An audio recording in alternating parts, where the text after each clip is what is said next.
Hello friends. दोस्तों, कभी अगर आपने बिजली का झटका महसूस किया है, इलेक्ट्रिक शॉक को महसूस किया है, तो आपने देखा होगा कि बिजली कई बार आपको झटक के पीछे फेंक देती है। एसी मेंस की लाइन वोल्टेज अगर आप उसको टच करते हो, आइदर थ्रू अप्लायंस जो कि लाइन वोल्टेज को लीक कर रहा हो, या फिर डायरेक्टली सॉकेट के थ्रू या फिर किसी वायर के थ्रू, कई बार तो वो आपको झटक के पीछे फेंक देती है और कई केसेस में चिपका देती है। ऐसा क्यों? और वोल्टेज और करंट में से किस चीज से हमें इलेक्ट्रिक शॉक लगता है? कौन सी चीज हमारे लिए खतरनाक है? चलिए जानते हैं ये सब। मैं हूं डॉक्टर भूवेश और आप देख रहे हैं बीसीडी टेक यूट्यूब चैनल को। अगर आपने अभी तक बीसीडी टेक को सब्सक्राइब नहीं किया तो अपनी यूट्यूब ऐप पर सर्च करें बीसीडी टेक और सब्सक्राइब करें हमारे चैनल को। दोस्तों, सबसे पहले तो आप ये जान लीजिए, जितने भी सोर्सेज हमारे अगल बगल में हैं इलेक्ट्रिसिटी के, ये सब के सब एक कांस्टेंट वोल्टेज ड्रिवन सोर्स हैं। एसी मेंस की बात करें 220 वोल्ट पर इसकी वोल्टेज फिक्स रहती है। एक लेड एसिड सेल की बात करें 2 वोल्ट पर, उसके टर्मिनल का क्रॉस वोल्टेज फिक्स रहती है। अगर इन लेड एसिड सेल से हम लोग 12 वोल्ट की बैटरी बनाते हैं तो टर्मिनल का क्रॉस 12 वोल्ट फिक्स रहते हैं। लिथियम आयन बैटरीज में 3.7 वोल्ट एवरेज फिक्स रहता है। ऐसे कोई डीजल जनरेटर, कोई और सोर्सेज, कोई और गैजेट, इन सभी से हमें कांस्टेंट वोल्टेज सप्लाई मिलती है। मतलब कि वोल्टेज फिक्स रहती है। करंट को हम लोग जीरो से लेके मैक्सिमम जितनी कैपेसिटी का वो सोर्स है वहां तक वेरी कर सकते हैं। एग्जाम्पल के लिए अगर मैं एक 1.5 वोल्ट की डबल ए सेल की बात करूं, अगर उसके टर्मिनल ओपन है तो करंट 0 एम्पियर है। टर्मिनल का क्रॉस अगर मैं कोई छोटा लोड लगाता हूं तो 10 मिली एम्पियर, लोड को अगर बढ़ाता हूं तो 20, 30, 100 मिली एम्पियर। अगर दोनों टर्मिनल को शॉर्ट कर दूं तो 10 एम्पियर, डिपेंडिंग अपॉन कि कितनी कैपेसिटी का वो सेल है। जितने भी सोर्सेस हमारे अगल बगल में हैं, ये सब के सब कांस्टेंट वोल्टेज ड्रिवन सोर्सेस हैं। करंट को हम लोग वेरी करा सकते हैं 0 to the maximum capable current. और जितने भी सोर्सेस हैं उनकी पावर को, उनकी कैपेसिटी को हम लोग लिखते हैं VA में, not in wattage. Voltage that is constant और एम्पियर मैक्सिमम एम्पियर जो कि वो सोर्स ड्राइव कर सकता है। जैसे कि अगर इन्वर्टर की बात करें 600 VA का इन्वर्टर आपको 220 वोल्ट पर 600 डिवाइडेड बाई 220 एम्पियर मैक्सिमम तक दे सकता है। 0 टू 600 डिवाइडेड बाई 220 एम्पियर। अब बात करते हैं इलेक्ट्रिक शॉक की। तो यहाँ पर अगर मैं 1.5 वोल्ट की बैटरी लूँ, सेम डबल ए सेल, जो कि मैक्सिमम 10 एम्पियर करंट दे सकती है, और अगर मैं उस बैटरी के दोनों टर्मिनल को टच करूं तो मुझे कोई शॉक नहीं लगता।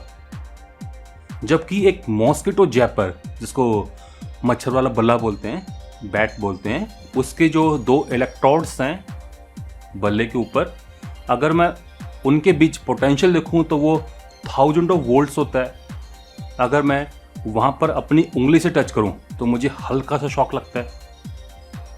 बट किसी भी केस में ये फैटल नहीं होता। जबकि अगर मैं घर में बिजली की बात करूं, एसी मेंस की बात करूं, जो कि 220 वोल्ट पर फिक्स है, current 0 to the maximum capacity जो कि 1000 ऑफ एम्पियर्स हो सकती है। इस केस में अगर मैं उसके अक्रॉस अपनी उंगली को टच करूं, मुझे झटके के साथ साथ जान का खतरा भी है। अब ऐसा क्यों? एक केस में जब वोल्टेज कम थी, करंट ज़्यादा थी, तब हमें झटका नहीं लग रहा था।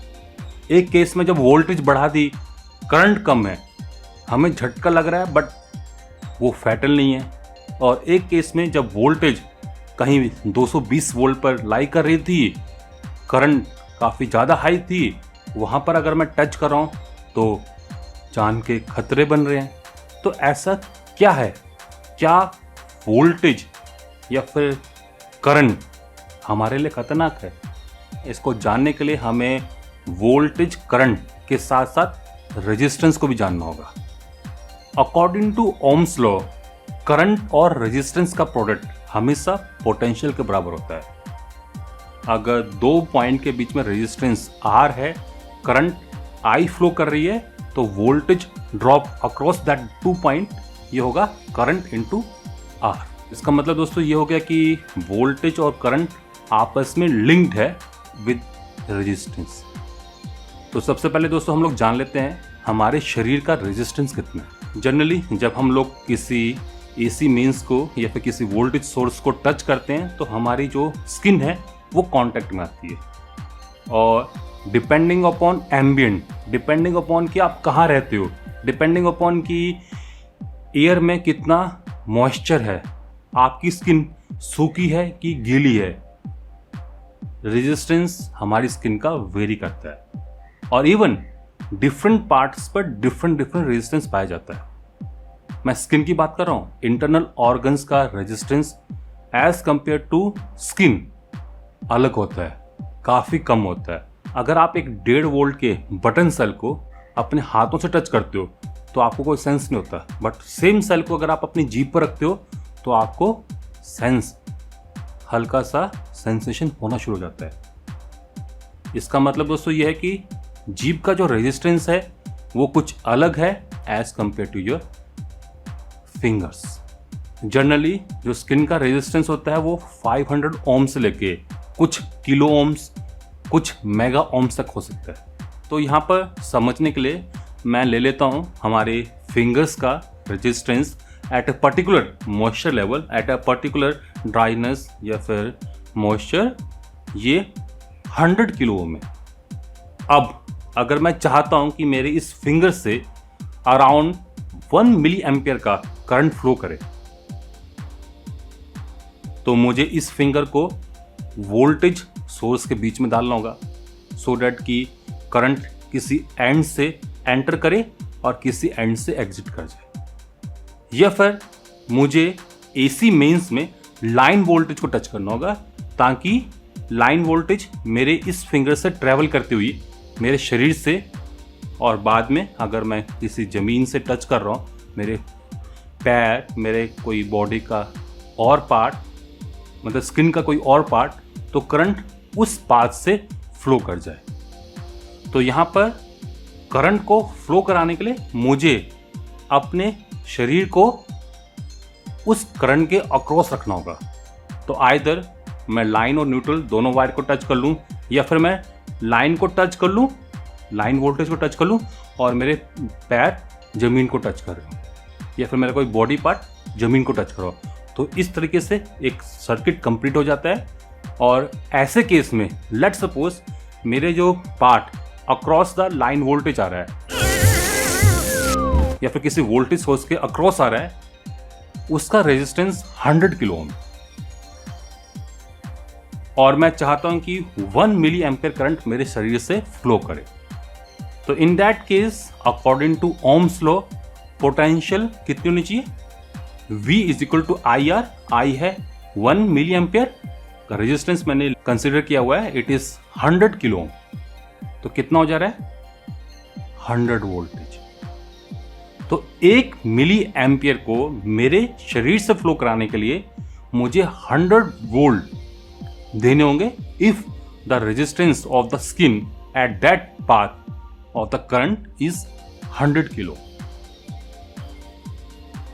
अब चूंकि जितने भी सोर्सेस हमारे अगल बगल में हैं, या फिर AC मेंस की बात करें, ये कांस्टेंट वोल्टेज सोर्स है, यहाँ पर वोल्टेज फिक्स है।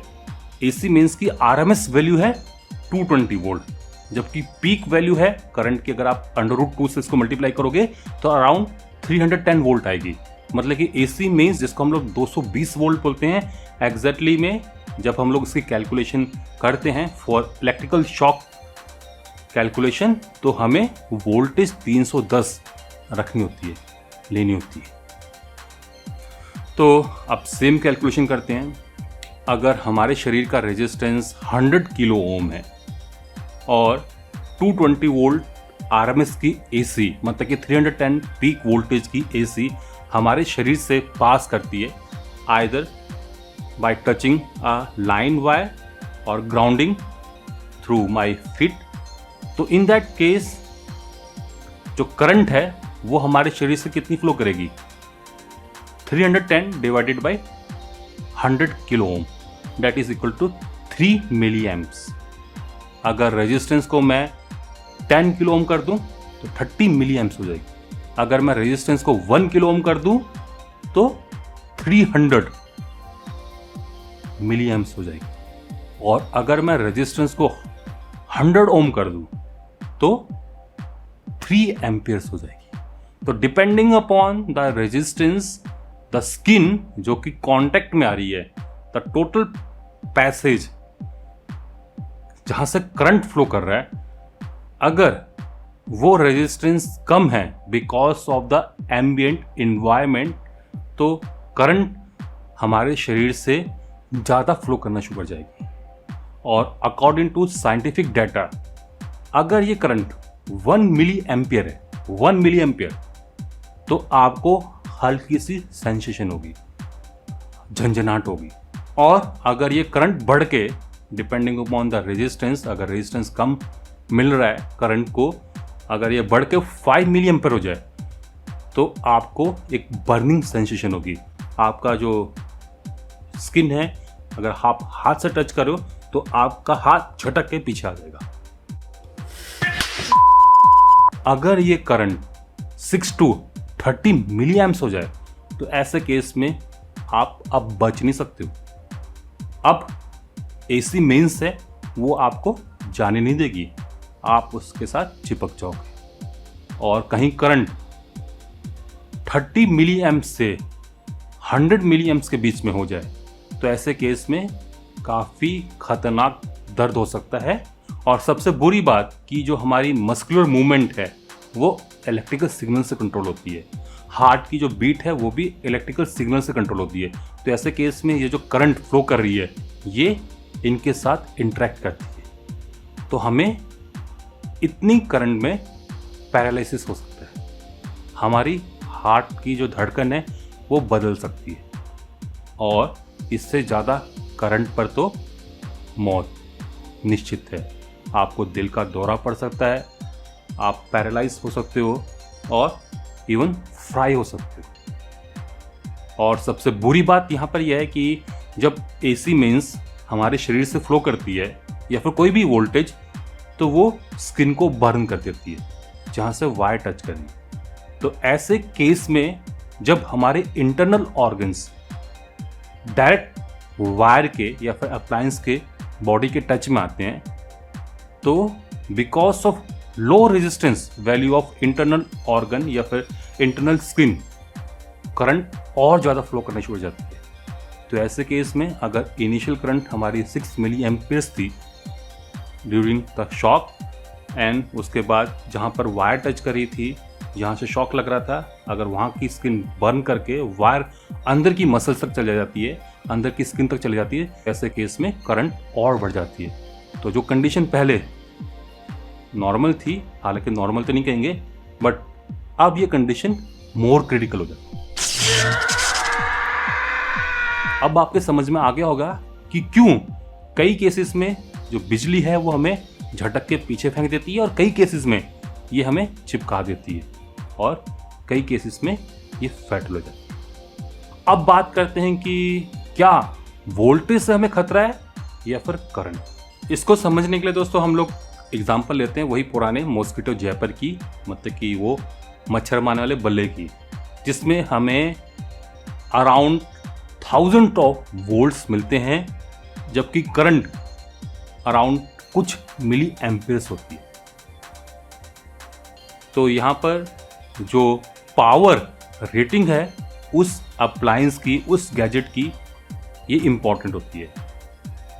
अगर पावर रेटिंग इन VA, क्योंकि सारे के सारे ये sources constant voltage driven sources हैं, तो ऐसे केस में वोल्टेज अगर लेट सपोज 1000 वोल्ट हो जाए और वो इक्विपमेंट गैजेट 1 VA का है, मतलब कि 1 वाट का है, आपकी नॉलेज के लिए VA और वाट में क्या डिफरेंस होता है आपको मैं किसी और वीडियो में बताऊंगा, बट लेट सपोज वो मॉस्किटो जैपर 1 वाट का है। एट 1000 वोल्ट वो जो जैपर है वो कितनी एम्पियर करंट मैक्सिमम दे सकता है। 1 VA divide by 1000 volt means 1 milli ampere. तो 1 मिली एम्पियर से क्या होगा, आपको झटका लगेगा। 1 मिली एम्पियर से आपकी मौत नहीं हो सकती। 1 मिली एम्पियर पर आप चिपक नहीं सकते हो। तो समझ में आया क्यों मच्छर मारने वाला बैट हमें झटका देता है, हमें मारता नहीं। क्यों? क्योंकि ऑल्दो वोल्टेज 1000 ऑफ वोल्ट है, बट करंट की जो लिमिटेशन है because of the power rating वो मैक्सिमम 1 मिली एम्पियर है। तो मैक्सिमम वो 1 मिली एम्पियर ही जनरेट कर सकता है। तो in that case 1 milli ampere हमारे लिए खतरनाक नहीं है। जबकि अगर मैं बात करूं 1.5 वोल्ट की बैटरी की जो कि मैक्सिमम 10 एम्पियर तक करंट दे सकती है, उस केस में अगर मैं अपने हाथों से बैटरी के दोनों टर्मिनल को टच करूं, रेजिस्टेंस ऑफ दिस पोर्शन ये हमारा अराउंड 100 किलो ओम होगा। लेट्स सपोज आइडियली इतना ही होता है। तो in that case current is equal to 1.5 divided by 100 kilo ohm. तो लगभग कितनी आ गई, 15 माइक्रो एम्पियर, जो कि काफ़ी कम है। There is no sensation. जबकि अगर मैं सेम सेल को अपने जीभ से टच करूं, जहां का रेजिस्टेंस अराउंड कुछ 100 ओम्स होता है, लेट्स सपोज 500 ओम ले लेता हूं, तो in that case 1.5 volt divide by 500 that is equal to 3 milli amps. तो सेंसेशन होगी। ये करंट है जिसकी वजह से हमें इलेक्ट्रिक शॉक लगता है, बिजली का झटका लगता है। ये करंट है जिसकी वजह से एसी मेंस कई बार हमें झटक के पीछे फेंक देती है और कई बार फैटल हो जाती है। ये करंट है जिसकी वजह से हमारी मसल्स पैरालाइज हो जाती हैं और कई बार दिल का दौरा भी पड़ सकता है। तो अब आपको समझ में आ गया होगा कि क्यों कई बार एसी मेंस हमें झटक के पीछे फेंक देती है और कई बार फैटल हो जाती है, मौत का कारण बन जाती है। और वोल्टेज और करंट में से कौन सी चीज़ हमारे लिए खतरनाक है? अगर आपका कोई सवाल हो, कोई क्वेश्चन हो, कोई क्वारी हो, आप मुझे नीचे कमेंट सेक्शन में पूछ सकते हो। तो मैं अब इसी के साथ आपसे विदा चाहता हूँ। नमस्कार।